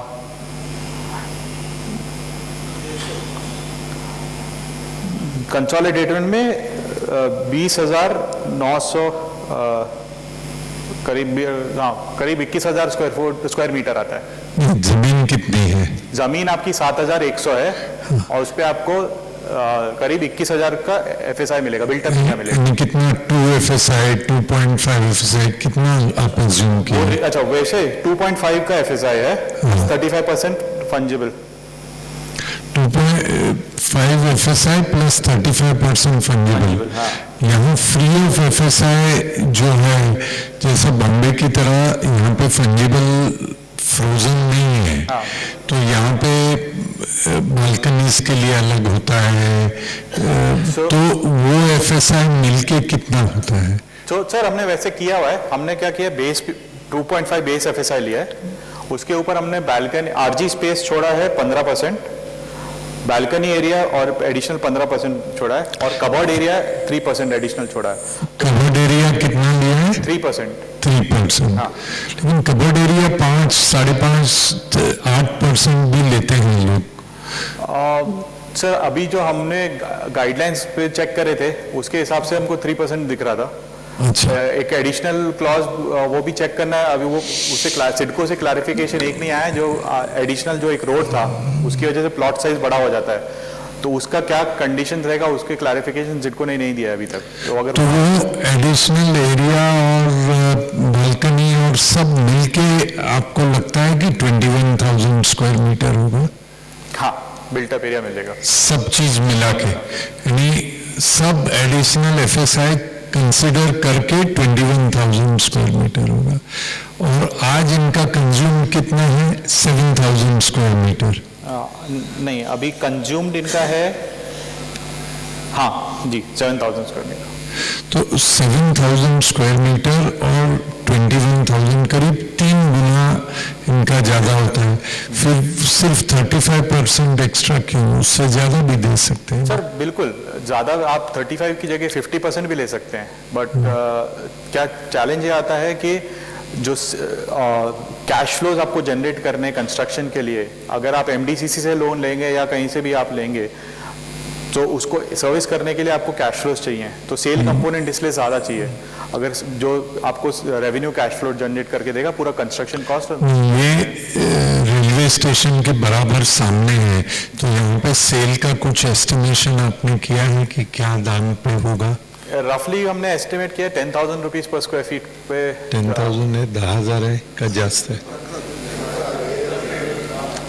ठीक है, मतलब ठीक है, ठीक है। यानी आपने वो एस्टिमेशन किया है, और तो उसके 21,000 स्क्वायर मीटर में से अगर ये लोग डिसीजन लेंगे कि इनको कितना एरिया लेना है और कितना बेचना है, तो आप उस हिसाब से अपने कैलकुलेशन अमेंड करके इनको बता सकते हैं कि 10,000, 10,500 या 11,000 रुपया पर स्क्वायर फीट का सेल होगा, तो वो फिजिबल होगा कि नहीं होगा, वो आप बताने के लिए तैयार है? जी बिल्कुल। और कंस्ट्रक्शन की कॉस्ट रफली आप कितने में इनका कंट्रोल में ला सकते हैं? Construction cost sir normally 3,000 per square foot करतो आम्ही, ज़्यादा हो गया भाई 3,000 तो। पण म्हणजे whatever specs we are following, जे आम्ही आता करंटली प्रोजेक्ट्स करतोय ते मुंबईतले आहेत, नवा मुंबईत रेट हा थोडा डिफरन्स आहे। यांची अपेक्षा काय आहे की असा PMC असला पाहिजे की क्वालिटी कुठेही सफर न होताना कन्स्ट्रक्शन कॉस्ट कमीत कमी कोण देऊ शकेल, या प्रश्नाचं उत्तर ते शोधतायत। त्यामुळे 3,000 रुपये पर स्क्वेअर फीट सांगितलं तर इथे नव्या मुंबईत एकही प्रोजेक्ट 3,000ने आजपर्यंत दिला गेलेला आहे असं मला वाटत नाही। त्यामुळे नव्या मुंबईमध्ये कॅल्क्युलेशन रफली करून पर स्क्वेअर फीट काय दरामध्ये आपण देऊ शकतो याच्याविषयी काही आज जर काही केलं नसेल तर त्यावर विचार करून एक आठवड्याभरात त्याचं एक ॲनालिसिस तुम्ही देऊ शकता की नव्या मुंबईमध्ये गेल्या वर्षभरात जे टेंडर्स अलॉट झाले ते किती रुपये पर स्क्वेअर फीटमध्ये अलॉट झाले आणि तुम्ही पर स्क्वेअर फीटमध्ये काय दरामध्ये देऊ शकता याचा साधारणपणे अंदाज घेऊन त्यांना तुम्ही देऊ शकता। बरं, तुमच्या कंपनीमध्ये किती लोक मुंबईत कामाला आहेत? 70 ते 75 आता मुंबईमध्ये आणि पण- PMC मध्ये they are all on our payroll. PMC मध्ये पण कुशमन वेकफिल्ड या तुमच्या कंपनीमध्ये रिअल इस्टेटचं काम करणारे किती लोक मुंबईमध्ये काम करतात? हाँ 500 to 600 करीब होंगे, 500 से 600. 500 से 600 लोग आपके पास काम करते हैं. और PMC में इंजीनियर्स, आर्किटेक्ट ऐसे क्वालिफाइड प्रोफेशनल्स कितने हैं? सर ऑलमोस्ट म्हणजे PMC डिव्हिजनमध्ये there are hardly any supervisor, पण बाकी सगळे इंजिनियर्स सगळे इंजिनियर्सच आहेत. ऑलमोस्ट म्हणजे 95% you can say all are engineers और आर्किटेक्ट्स. म्हणजे 300-400 लोक ओव्हरऑल आहेत. त्याच्यात मार्केटिंगची टीम पण आहे. तुम्ही विक्री करण्यासाठी या सोसायटीला जर विक्री करता आलं नाही तर त्यांना विक्री करता तुम्ही मदत करू शकता. मार्केटिंग की टीम अगर इनके फ्लैट्स को सेल करने के लिए भी मदद कर सकते हैं. उसकी फी आप अलग चार्ज करेंगे? सर उसमें हम लोग क्या कर सकते हैं, एडिशनल फी नहीं चार्ज करेंगे, जो मार्केटिंग रहेगा उसी में हम लोग की फी सेपरेटली हो जाएगी, तो सोसाइटी पे कोई बर्डन नहीं आएगा. सोसाइटी पे कोई बर्डन आए बगैर इनके इसमें इनका आपने प्रोजेक्ट देखा है, रेलवे स्टेशन के बराबर सामने है, तो आपको ये लगता है कि इस प्रोजेक्ट में सेल हो जाएगा, मतलब मार्केटिंग करने में ज़्यादा दिक्कत नहीं आएगी, ऐसा आपको लगता है? सर चैलेंज थोड़ा सा हो सकता है कंसिडरिंग रीडेवलपमेंट है. अगर हम लोग उसको डिज़ाइन अच्छे से कर लेंगे सेग्रीगेट करके, तो फिर सेल का प्रॉब्लम नहीं आएगा. अच्छा, अभी हमारा रिकमेंडेशन एक था, हम लोग कैसे कर सकते हैं, सेल के लिए हमारी तरफ से एक आदमी यहाँ के पे साइट पे डिप्लॉय कर देंगे, जो सेल्स और वो सब डे टू डे मैनेज करेगा, ताकि सोसाइटी में मेंबर्स को किसी को आने का देखने नहीं चाहिए, और रिपोर्टिंग उसका हम लोग डेली बेसिस या वीकली बेसिस पे आप कर सकते हैं. सोसाइटी को करेंगे. अच्छा, इनका मेंबर्स का ये कहना है कि अच्छे से अच्छे क्वालिटी कॉन्ट्रैक्टर्स इनको चाहिए, क्योंकि कॉन्ट्रैक्टर अगर अच्छे होंगे तो सेल भी ज़्यादा होगा. तो आपका अच्छे से अच्छे कौन से कॉन्ट्रैक्टर के साथ काम करने में तजुर्बा है जो यहाँ पे ला सकते हैं आप, और इनको अच्छे से अच्छे कॉन्ट्रॅक्टर्स दिला सकते हैं? बिल्कुल सर. सर आम्ही आता जे काही रेसिडेन्शियल किंवा कमर्शियल प्रोजेक्ट करतोय त्यामध्ये आमच्याकडे ऑलरेडी तो ठीक आहे, ऑलरेडी तो डेटाबेस आहे की कुठल्या वेंडरना आम्ही प्री क्वालिफिकेशन तेव्हा केलं होतं. काही कारणामुळे ते सक्सेसफुल नाही झाले कमर्शियल कारणामुळे, पण आमच्याकडे पूर्ण सगळ्या याचा डेटाबेस आहे.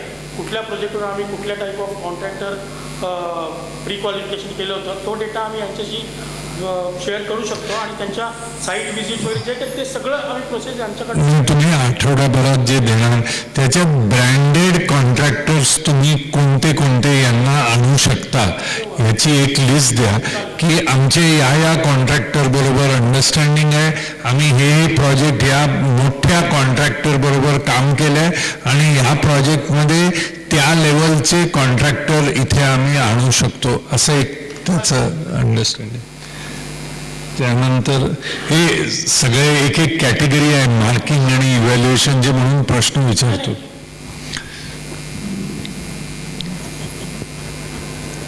आर्किटेक्टच्या सिलेक्शन प्रोसेसमध्ये तुम्ही काय मदत करणार? सर आर्किटेक्टच्या म्हणजे जसं आम्ही वेंडरची सिलेक्शन प्रोसेस करतो, नॉर्मली आत्तापर्यंत सगळ्या प्रोजेक्टवर आर्किटेक्ट्स ऑलरेडी ऑन बोर्ड डेव्हलपरकडनं आलेला असतो. पण म्हणूनच सेल्फ डेव्हलपमेंटमध्ये आता आर्किटेक्ट त्यांनी अजून कोणाला नेमलेला नाही, तर ब्रँडेड आर्किटेक्ट जर त्यांना पाहिजे असेल, ज्याच्या नावानं विक्री होणार असेल, तर असे चांगले आर्किटेक्ट्स तुम्ही आयडेंटिफाय करून त्यांना यादी देऊ शकता का, ज्यांच्याबरोबर तुम्ही काम केलेलं आहे, ज्याचा ॲडव्हान्टेज त्यांना मिळेल आणि त्यांच्या खिशाला फार त्याच्यातून मोठा आर्किटेक्ट आला म्हणजे 5% घेतले की त्यांचा प्रोजेक्ट चालणार नाही.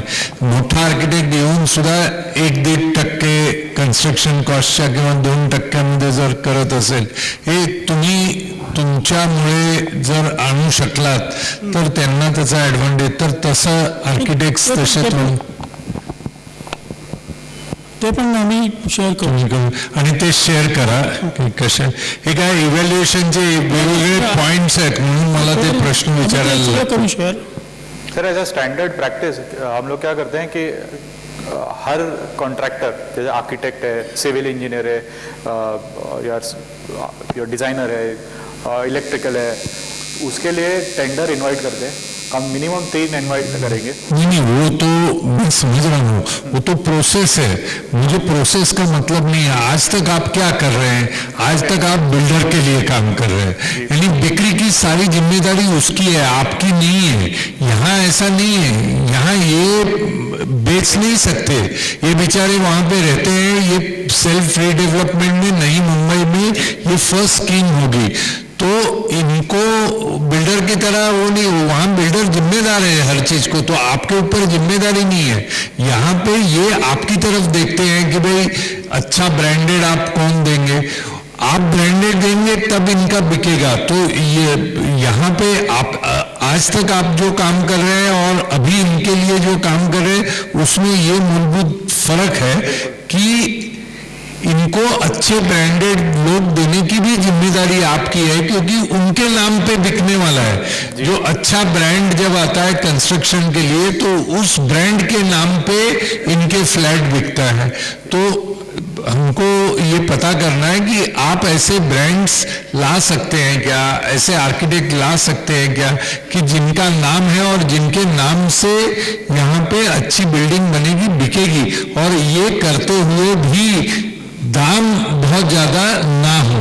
बिल्कुल सर, ये चैलेंज है जी. सर उसका उसी को बताते हुए वाइल प्रैक्टिस हमारा प्रोसेस वो रहेगा. But the reason I was saying is क्योंकि हम लोग यूएस लिस्टेड कंपनी है. अभी हमारा यूएस में लिस्टिंग है, हम लोग को ग्लोबल पॉलिसी है कि वो बोलिए ना, उनको बोलिए ये सब चीज. तो हम लोग एक्चुअली यूएस लिस्टेड, अमेरिका में लिस्टेड कंपनी है स्टॉक मार्केट. अमेरिका के स्टॉक मार्केट में आपकी रजिस्टर्ड कंपनी है.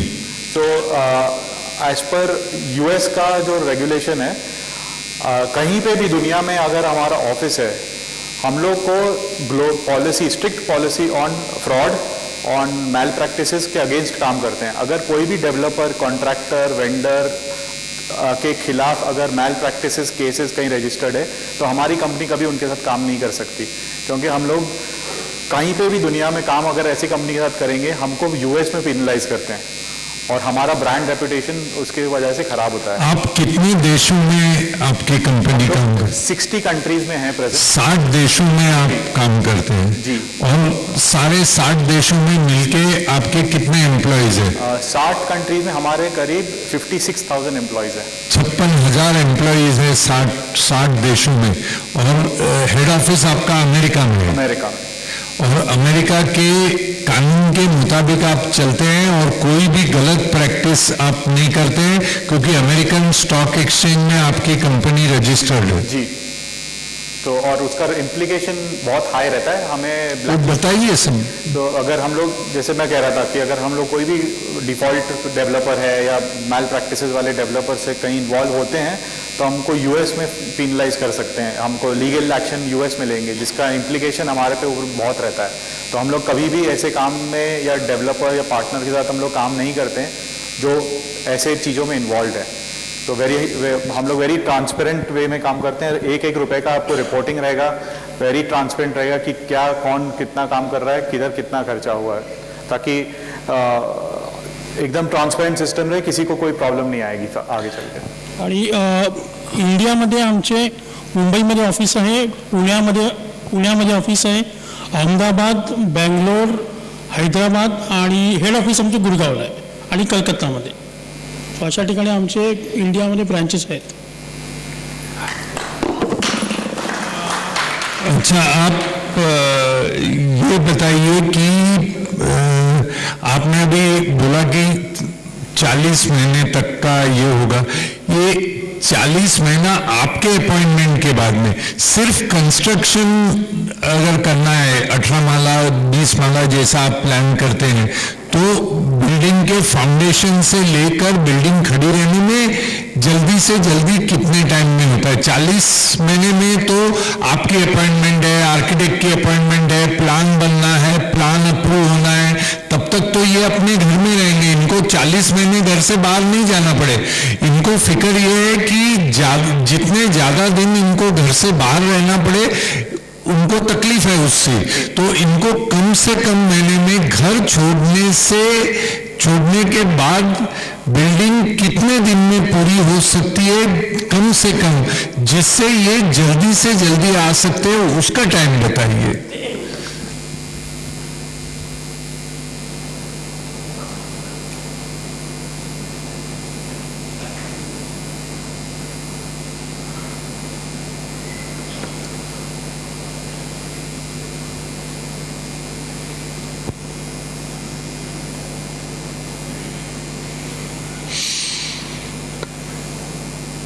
सर 32 महिने 32 महीने 32 महिन्यामध्ये demolition to complete hand demolition to handover 32 महिन्यामध्ये तुम्ही करून द्याल।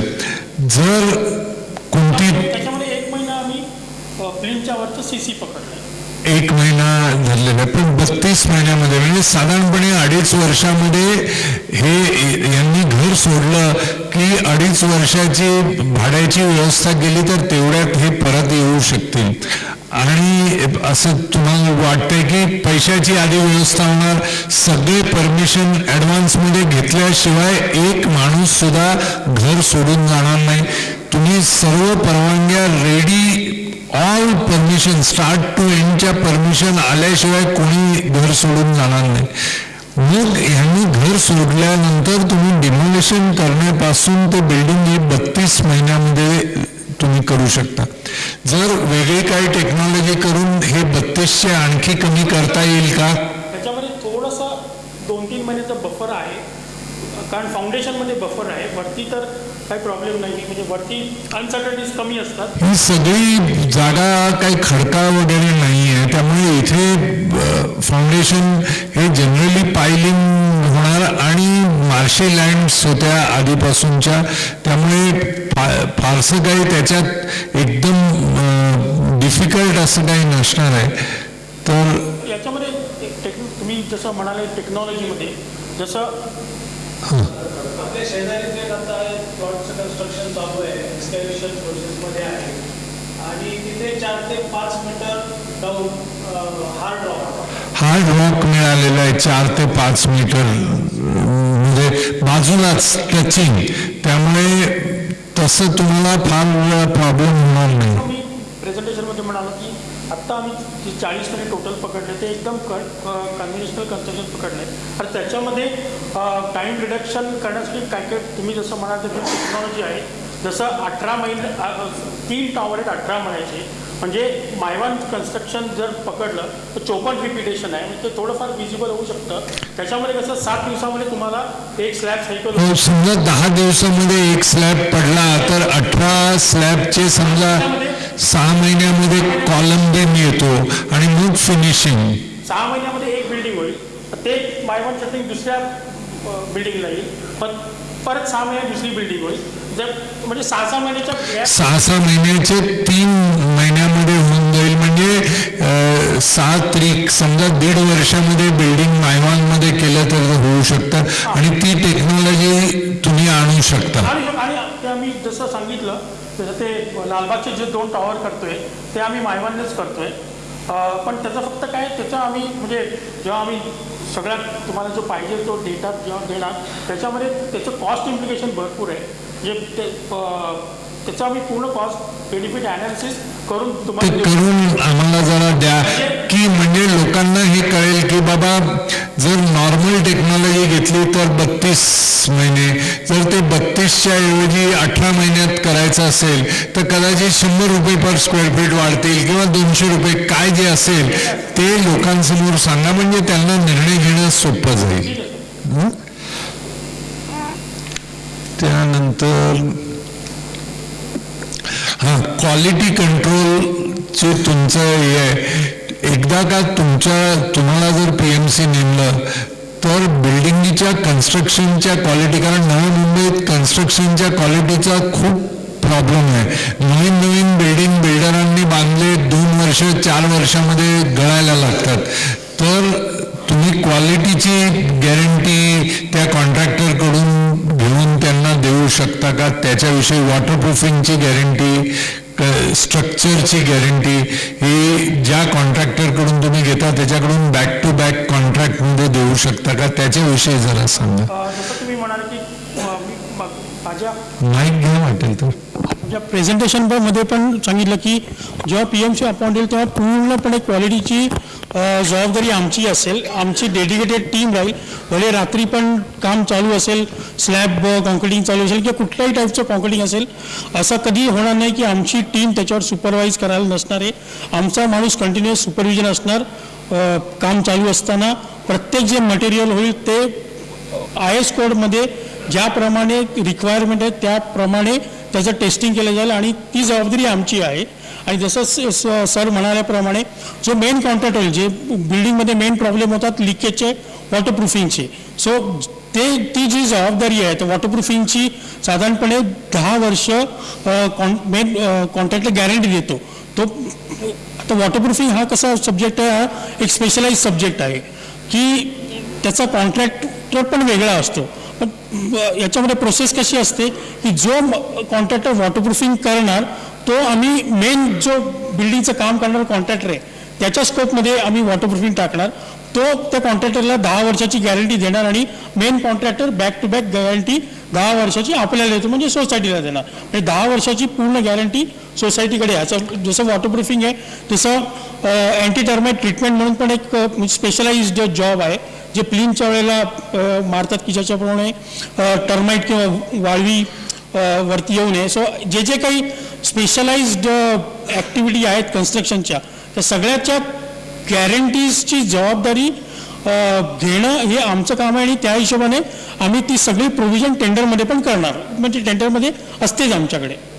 स्ट्रक्चरल गॅरंटी, स्ट्रक्चरल मेंबर्स जे तुमचे आहेत त्याची जनरली अशी अपेक्षा असते की स्ट्रक्चर मेंबर म्हणजे अर्थक्वेक झाला किंवा काय झालं तर मेन स्ट्रक्चर आमची stability of the structure 30 years 40 years असं स्ट्रक्चरल स्टेबिलिटी गॅरंटी ही देण्याची असते. त्याच्या संदर्भात काहीतरी सांगा. सर, स्ट्रक्चरल गॅरंटी म्हणजे स्ट्रक्चरल कन्सल्टंटने जे स्पेसिफिकेशन दिले ते सगळं स्पेसिफिकेशन अडेअर करण्याची जबाबदारी आमची आहे. म्हणजे त्यांनी सेम 40 कॉन्क्रीट दिलं, त्याची टेस्टिंगला एवढी रिक्वायरमेंट आहे, त्याच्या कॉन्क्रीटचं टेस्टिंग करणं, त्या हिशोबाने डिझाईनच्या हिशोबाने सळ्या टाकल्यात की नाही ते सगळं बघणं आमची जबाबदारी आहे. पण finally structural stability certificate structural कन्सल्टंटकडनंच येतं. आणि पण स्टॅबिलिटी घेतल्यावर त्यांनी निदान सांगितलं पाहिजे की या स्टॅबिलिटीच्या बेसिसवर स्ट्रक्चरला, बाकी तुम्ही इंटरनल काय बेसिक कॉलम बीम स्ट्रक्चरला 25 वर्ष 30 वर्ष काही होणार नाही असं मी सांगतो. असं स्ट्रक्चरल कन्सल्टंट. आणि जनरली जेव्हा तुम्हाला म्हणजे CCच्या वेळेला आणि नंतर OCच्या वेळेला स्ट्रक्चरल कन्सल्टंटना जर स्टॅबिलिटी सर्टिफिकेट नसेल तर OC पण मिळत नाही. तर त्या पद्धतीची गॅरंटी पण तुम्ही देणार. म्हणजे कॉन्ट्रॅक्टमध्ये ही एक कंडिशन देखील टाकता येईल की structural stability. Structural consultant board जे ॲग्रीमेंट बनणार तर त्याच्यामध्ये ही कंडिशन असणार.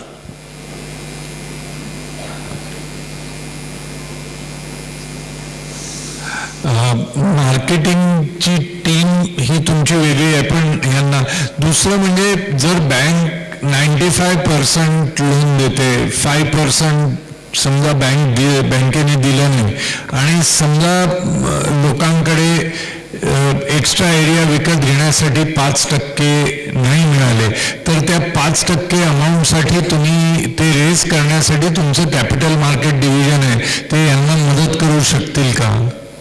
हाँ सर, तो 2 तरीके से है. अगर आपको एडिशनल एरिया के लिए फंड चाहिए तो या तो अगर पर्सनल लोन लेते हैं तो वो इंडिविजुअल लेवल पे रहेगा.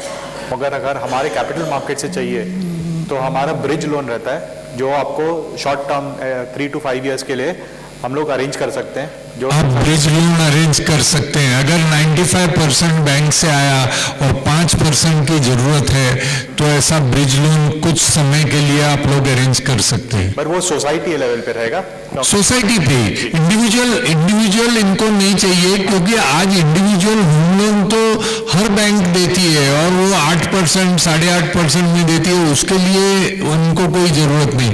सोसाइटी को बैंक अगर 95% या 90% परसेंट देगी और उसके ऊपर जो 5% या कुछ देना है, इनमें से अगर एक्स्ट्रा एरिया कोई खरीदेगा तो उसमें वो 5% निकल भी जाएगा, तो आपके पास तकलीफ देने की नौबत नहीं आएगी। लेकिन मान लीजिए अगर इनसे नहीं बना तो 5% का ब्रिज लोन आप अरेंज कर सकते हैं। जी सर, हम लोग ब्रिज लोन शॉर्ट टर्म के लिए अरेंज कर सकते हैं। वो भी जो अभी आप देंगे एक हफ्ते में, उसमें ये पॉइंट भी जो डिस्कस हुआ वो जरा डाल दीजिए ताकि वो ये करना।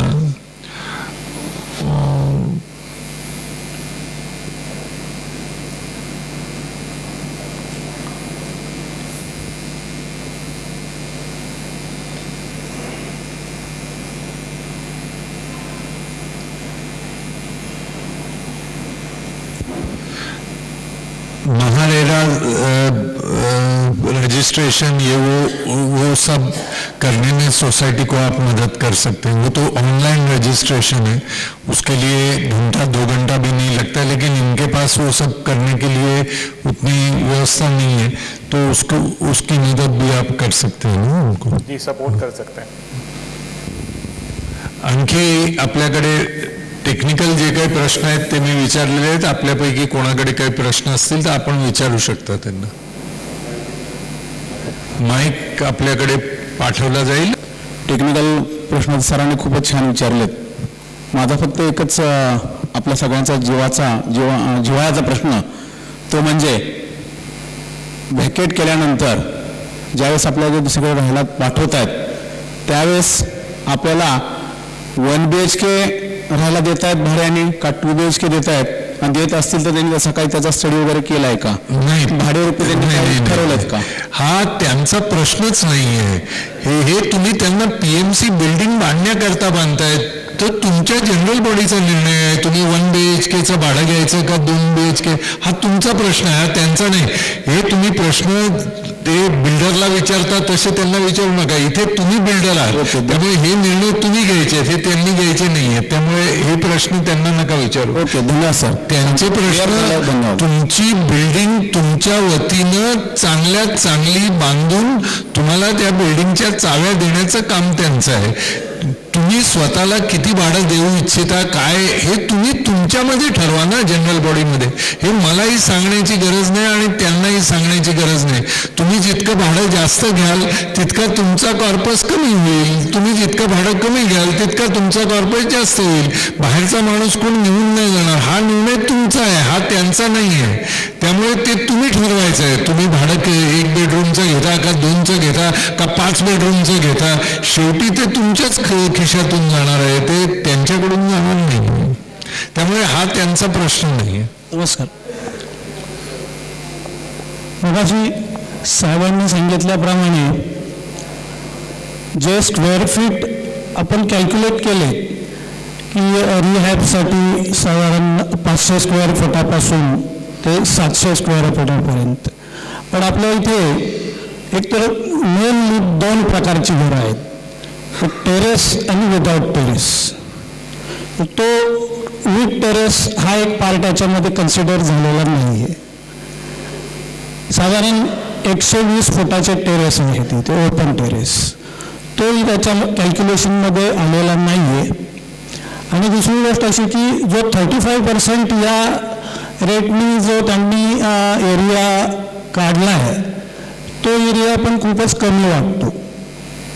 बरं, आपण आता तुम्ही सांगितल्याप्रमाणे की एरिया आपण मेंबर लोकांनी सर्वांनी ठरवून तो एरिया किती वाढवायचा किती घ्यायचा असंही तुम्ही एक सुचवलं, पण तो वाढलेला एरिया आपण घेत असताना त्याचा फक्त सुरुवातीला इफेक्ट कॉर्पस फंडावर झाला पाहिजे, इथंपर्यंत आपण तो वाढवू शकतो। कॉर्पस फंड कमी झाला काही हरकत नाही, एरिया वाढलाच पाहिजे, पण कन्स्ट्रक्शन कॉस्ट ही सेफली निघाली पाहिजे।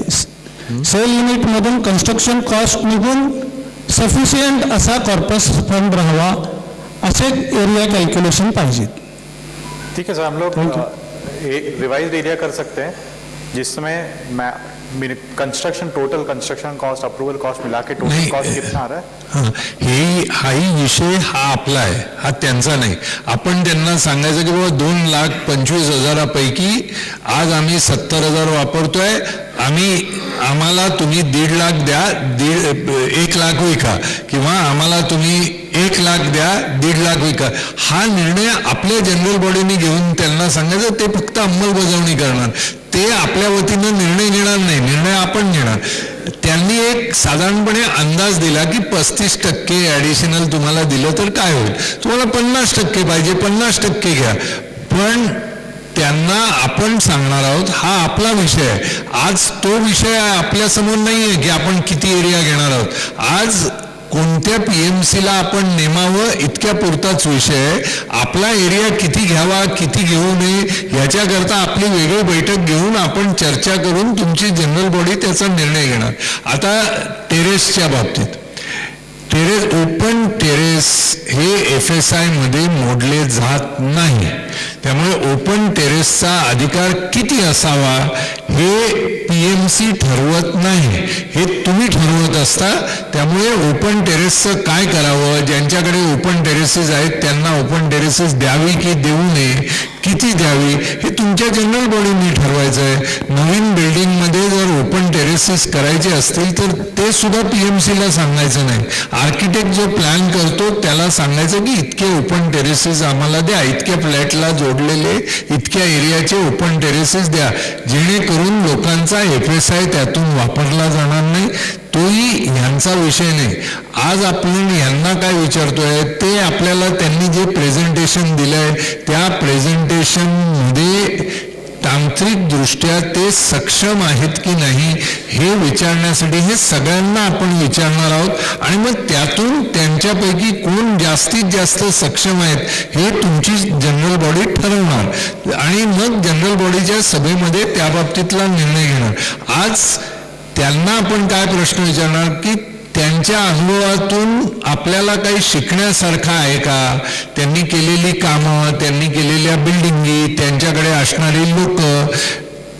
आता उदाहरणार्थ ही मोठी कंपनी आहे, 500 लोक त्यांच्याकडे मुंबईतच म्हणजे कामाला आहेत आणि सर्व इंजिनियर लेवलचे आहेत, लाख 1.5 लाख रुपये महिना पगार घेणारी लोक आहेत. तर उद्या हे आज आपल्या समोर आहेत, हे कुशमनचे आहेत, हे चांगले आहेत, यांनी कुशमनमध्ये आणखी 50 वर्ष काम करावं असं मला वाटतं. पण समजा हे उद्या सोडून गेले तरी यांची जागा घेणारे कोण ना कोणतरी आहे, म्हणजे कंपनी आपलं काम करणार. जर इंडिव्हिज्युअल कोणाला आपण नेमला PMC व्यक्ती आणि त्या व्यक्तीला उद्या कुठे गाडीत जाताना ॲक्सिडेंट झाला किंवा काय झालं, मग आपल्या कामाचं काय, हा प्रश्न मोठ्या कंपनीमध्ये राहत नाही. आणि म्हणून मोठ्या कंपनीला नेमण्याचा जे ॲडव्हान्टेज डिसएडव्हान्टेज असतो तो लोकांसमोर मांडला गेला पाहिजे. म्हणून ते आणि पब्लिक लिमिटेड आहे, अमेरिकेच्या स्टॉक एक्सचेंजमध्ये त्यांचं रजिस्ट्रेशन आहे. त्यामुळे त्यांनी केलेल्या कामामध्ये एखादी जरी चूक इथे निघाली आणि ते जर पेपरमध्ये आलं तर त्यांचे शेअर कमी होतील आणि तुम्ही तुमच्या जागेकरता त्यांना जितक्याचं कॉन्ट्रॅक्ट देता त्याच्या 10 पटीनं त्यांचं उत्पन्न खाली जाईल. हा स्टॉक एक्सचेंजमध्ये रजिस्टर केलेल्या कंपन्यांचा फायदा आहे. एवढाच फक्त लोकांसमोर ह्या गोष्टी मांडायच्या. याचा अर्थ अमुकालाच नेमा तमुकालाच नेमा असं नाही, पण वैयक्तिक मालकीची कंपनी विरुद्ध पब्लिक लिमिटेड स्टॉक एक्सचेंजमध्ये असणारी कंपनी याचे फायदे तोटे समजून घ्यावेत म्हणून मी आपल्यासमोर हा विषय मांडला. आणखी काही प्रश्न आहेत का?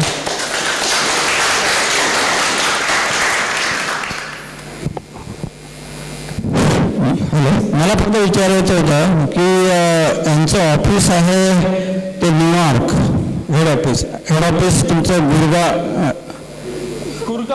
गुरगाव आहे बरोबर. मग तो आर्बिट्रेशन क्लॉज जो आहे त्या तो कुठे तुम्ही बॉम्बे असणार की मुंबई ज्युरिडिक्शन असणार. आर्बिट्रेशन काही डिस्प्यूट झालं तर ते मुंबईच्या नियमानुसार झालं पाहिजे, ते महत्वाचं आहे. आणि दुसरी गोष्ट, तुम्ही सुरुवातीला जे आम्हाला फंडिंग मिळणार आहे बँकेकडनं त्यासाठी तुम्ही काय आम्हाला मदत करू शकाल का? ब्रिज लोन अरेंज कर सकते हैं हम लोग. ब्रिज लोन शिवाय ठाणा बँक किंवा ज्या बँकेत कोऑपरेटिव्ह बँक आहेत त्या असतात प्रोजेक्ट रिपोर्ट तयार करून झाल्यावर ते त्यांचं रिपोर्ट हम लोग सब प्रोजेक्ट रिपोर्ट बँकेंना देण्याची पीएमसीची जबाबदारी आहे ते करतील, पण बँकेकडे अप्रोच होणं सोसायटीचं काम आहे. आपण अप्रोच व्हायचं आणि बँकेकडे ज्या ज्या गोष्टींची पूर्तता करायची आहे ती पूर्तता यांच्याकडून करून घ्यायची. ओके ठीक आहे. ब्रिज लोनचं तुम्ही सांगितलेलं आहे त्याबद्दल काय प्रश्नच नाही आहे. आणि बाकीचे जे नवा मुंबईत तुमचे काही कन्स्ट्रक्शन झालेले आहेत का? नवी मुंबईत नाही सर कंस्ट्रक्शन नहीं, पर हम लोग ने सिडको के साथ काम कर रहे हैं. तो ये सेंट्रल पार्क के बाजू में 350 एकड़ टाउनशिप बना रहे हैं. तो उसमें हम लोग ने पूरा कंसल्टिंग एंड फिजिबिलिटी की. सेंट्रल पार्क खारघर अच्छा खारघर हाँ लोकेशन बताओ. लोकेशन आपको मालूम पड़ेगा तो अच्छा है. तो 350 एकड़ का टाउनशिप है. उसमें पूरा architect, town planning, traffic planning, development mix सबका हम लोग काम कर रहे हैं सिडको के साथ. अच्छा दाखवल्याप्रमाणे ऐरोलीमध्ये एक मोठं प्रोजेक्ट केलेलं आहे. केले म्हणजे रेसिडेन्शियल प्रोजेक्ट रेसिडेन्शियल नाही केलं, कमर्शियल केलं. कमर्शियल प्रोजेक्ट केलेले आहे बस.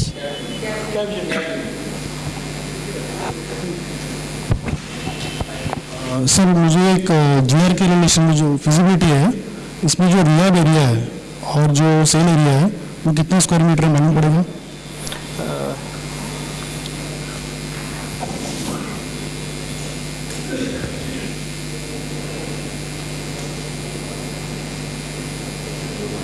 समजा साईट व्हिजिटचे आम्ही अरेंजमेंट करायची ठरवली तर तुम्ही काय कसं काय प्लॅन करू शकाल? साईट व्हिजिटचं आम्हाला फक्त एक आठवडा आधी सांगा, कारण प्रत्येक साईट व्हिजिटला आम्हाला क्लायंटची परमिशन घ्यावी लागते. ओके तर म्हणजे एक आठवडा आधी सांगितलं आम्हाला तर आम्ही तुम्हाला ते पाठवतो. ओके तुम्हाला कुठल्या टाईपची साईट बघायची, रेसिडेन्शियल बघायची, कमर्शियल ओके ते शक्यतो आम्ही रेसिडेन्सच बघणार आहोत आणि त्या दृष्टीने आमचा प्लॅनिंग आहे. त्याप्रमाणे एक आठवडा आम्हाला सांगा. ओके तर आम्ही म्हणजे काय असंच कोणाला क्लायंट सोडत नाही. ओके. ऑफिशियली त्यांना त्यांची परमिशन घ्यावी लागते. ओके. त्यांना डिटेल्स द्यावे लागतात, कोण लोक येणार आहेत आणि त्यांचा पर्पज काय व्हिजिटसाठी. ओके ठीक आहे. काय त्याचं काही इश्यू नाही आहे. अच्छा तो नो प्रॉब्लेम.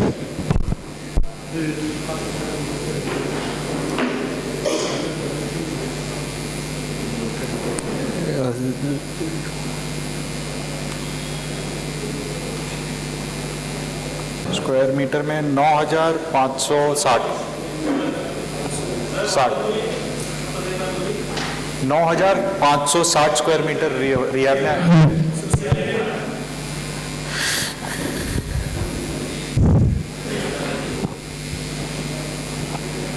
दो मिनट हाँ.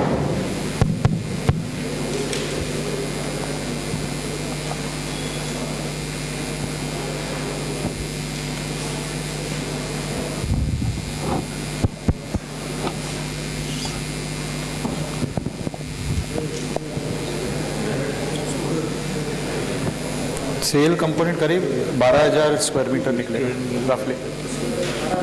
स्क्वायर मीटर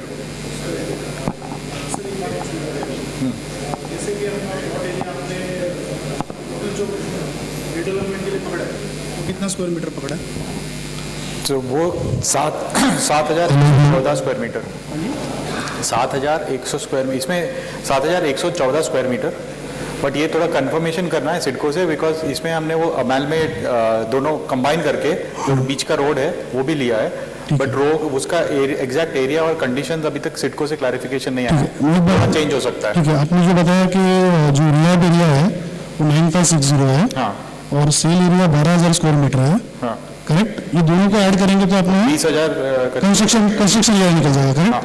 दोनों को ऐड करेंगे तो बिल्टअप एरिया. बिल्टअप एरिया निकल जाएगा. अभी आपने इम्यूनिटीज कितना लेस किया जीआर के हिसाब से? आरजी एरिया बोल रहे हैं ना? नहीं, आपने जो इम्यूनिटीज गवर्नमेंट का जीआर में एक क्लॉज है कि आपको इतना आरजी एरिया immunities- जो छोड़ना पड़ता है हाँ जी हाँ जी. आरजी वो तो स्टैंडर्ड 15% छोड़ना पड़ता है. 15%. हाँ. और कुरबाकर जी इनके पास 2 ही एरिया है, 4 एरिया है, बाकी पीएमजी के पास 2 है. वो आप नोट कर लीजिए, क्योंकि आपके पास 4 एरिया है ना, 4 डिफरेंट एरिया है ना आपके पास रिहैब का, जो आपने शुरू में बताया। 3 एरिया। 3 एरिया है, वो कौन सा है? रिहैब के लिए एक है 34.62 स्क्वायर मीटर, 35.50 स्क्वायर मीटर और 48.98 स्क्वायर मीटर। 48.98 रिहैब के लिए वो जो अभी प्रेजेंट एरिया है इसके ऊपर 35%, करेक्ट ना? अच्छा, और CBFB टेरिस के लिए क्या है, कितना परसेंट? अभी तक छोड़ा बिकॉज वो DCR के हिसाब से नहीं मालूम पड़ेगा आज। वो FSI में इंक्लूड हो जाता है ना, फिर वो फ्री ऑफ FSI नहीं है ना, पहले ओल्ड पॉलिसी में फ्री ऑफ FSI। जो CBFB टेरिस और बालकनी है मालूम नहीं पड़ेगा, वो आपके ऊपर है, अगर आपको वैसा डिज़ाइन करना है तो वो क्योंकि आज का as per new DCR FSI में वो इंक्लूड हो जाता है। ओके। तो वो अगर आप ओपन टेरेस देते हो तो उसका एडवांटेज नहीं है। नेक्स्ट प्रेजेंटेशन वाले आए हैं, आपके पास और कोई क्वेश्चंस होंगे आप इनके लिए लिख के देंगे तो इनसे ले लेंगे, क्योंकि अपने को टाइम पे खत्म करना है, हॉल भी समय के लिए। Thank you. Cushman and Wakefield के लोगों को सबकी तरफ से आभार व्यक्त करते हैं। तो जो चीज़ें आपको लिख के देने के लिए जो बताई वो लिख के आप एक आध हफ्ते में भेज दीजिए, और आपने यहाँ आकर सब लोगों को आपके बारे में बताया, इसके लिए आपका बहुत शुक्रिया था। अभी सोसाइटी की तरफ से आपका शुक्रिया था।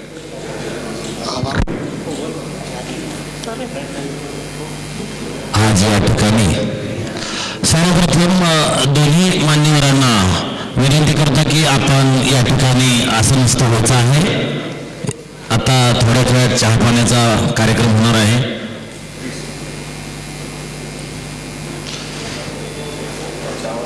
खरं तर आपला जो आजचा कार्यक्रम होता वेळेनुसार 3 वाजता जे काही कुशमन कंपनी आहे या कंपनीचं प्रेझेंटेशन होणार होतं, परंतु प्रोजेक्टरचे थोडेसे आपल्याला लावण्यासाठी वेळ लागला, त्याकरता 15-20 मिनिटं उशिराने कार्यक्रम चालू झालेला आहे आणि त्या वेळेची मर्यादा समजून कुशमन या कंपनीचे असोसिएट डायरेक्टर श्री पुष्कर काशीकर तसेच श्री प्रीतेश स्वामी यांनी त्यांच्या कंपनीबाबत तसेच आपल्या दोन्ही सोसायटीचा जो पुनर्विकास होणार आहे त्याबाबत सुद्धा एकदम बऱ्यापैकी आपल्याला माहिती दिलेली आहे आणि काही विशेष करून आपला जो प्रोजेक्ट त्यांच्या मार्गदर्शनाखाली चालू आहे ते माननीय श्री चंद्रशेखर प्रभू साहेब यांनीही त्यांना प्रश्न विचारलेले आहेत, त्याचे उत्तर त्यांनी दिलेले आहेत आणि त्यांनी असंही सांगितलं आहे की जे काही आपले काही प्रश्न असतील ते आम्हाला द्या, आम्ही तुम्हाला 8 दिवसामध्ये त्याची सर्व उत्तरे देऊ। विशेष करून त्यांनी जी काही आपल्याला अडचण जास्त होती की जी काही आपल्याला फंडिंग जे काही आपल्याला बँक लोन देणार आहे, परंतु प्रोजेक्ट सादर केल्याच्या नंतर CC आल्यानंतर बँक लोन येणार आहे, तर पुढे जे काही आपल्याला खर्च करावा लागणार आहे त्या खर्चासाठी जे काही रक्कम लागणार आहे त्याला ब्रिज लोन म्हणतात, ते ब्रिज लोनची व्यवस्था ते करून देणार आहेत। तसेच आणि विशेष करून मटेरियल किंवा ज्या काही आपल्याला गोष्टी सांगितल्या ISO जे काही स्टँडर्ड ISOचं मटेरियल वापरलं जाईल, सेफ्टीसाठी सुद्धा त्यांनी काळजी घेतलेली आहे, जेणेकरून त्यांच्या कुठल्याही प्रोजेक्टवर अपघात होऊ नये याची सुद्धा ते दखल घेणार आहेत। या सर्व गोष्टी त्यांनी आपल्याला विस्तृतपणे सांगितलेल्या आहेत। मला वाटतं की बऱ्यापैकी लोकांचं समाधान झालेलं असेल, तर आपल्याला वेळ कमी असल्यामुळे मी जास्त काही बोलत नाही। त्यांनी जे काही आपल्याला माहिती दिली त्याबद्दल मी त्यांचा दोन्ही सोसायटीच्या वतीने आभार व्यक्त करतो आणि त्यांचं जे काही पेन्शनचे प्रेझेंटेशन आहे ते संपलं असं जाहीर करतो। जे आता त्यांच्या ऑफिसमधून निघालेले आहेत तरी अर्धा तास लागू शकतो, त्यानंतर आपण HSA हितेन शेट्टी आर्किटेक्ट यांचं प्रेझेंटेशन ऐकायचं आहे.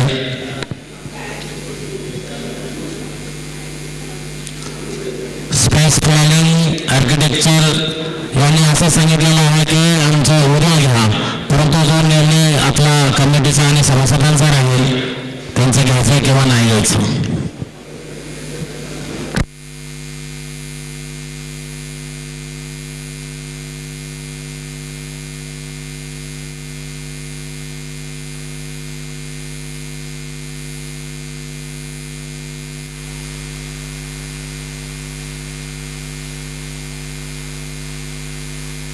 स्टेजवर येऊन विराजमान व्हायचं आहे.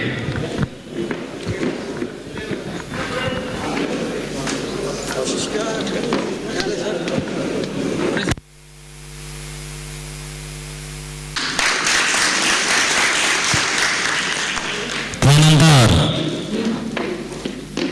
श्री मोईस हसन यांच्यासोबत श्री गगनगिरी कॉर्पोरेशन सोसायटीचे खजिनदार श्री भापकर साहेब करतील.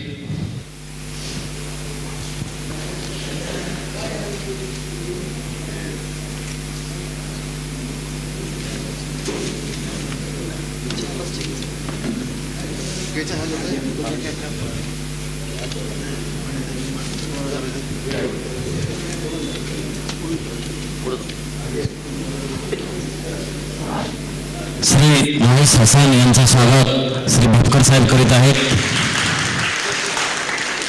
त्यानंतर श्री अन्सुल यांचे स्वागत प्रगती सोसायटीचे सदस्य श्री कदम साहेब यांनी करावं विनंती करतो. श्री कदम साहेब.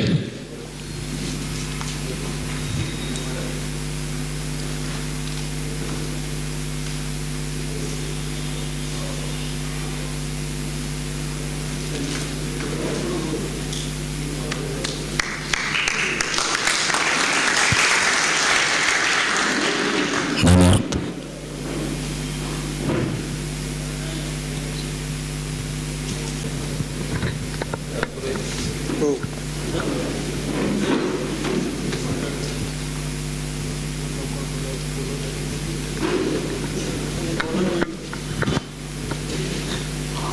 आज हितेन शेट्टी या PMC कंपनीचं 7 ते 8 असा वेळ होता, परंतु आज 2 नंबरचे जे काही आपले PMC होते ते अचानक काय कारणास्तव या ठिकाणी पोहोचू शकलेले नाहीत. केवळ एका फोनवर जे काही आपल्या या ठिकाणी हितेन शेट्टी कंपनीचे डायरेक्टर श्री नवीन सिन्हा आणि त्यांची टीम आलेले आहे, त्याबद्दल मी त्यांचा दोन्ही सोसायटीच्या वतीने अभिनंदन करतो. आणि आता लगेचच आपला जो पुढचा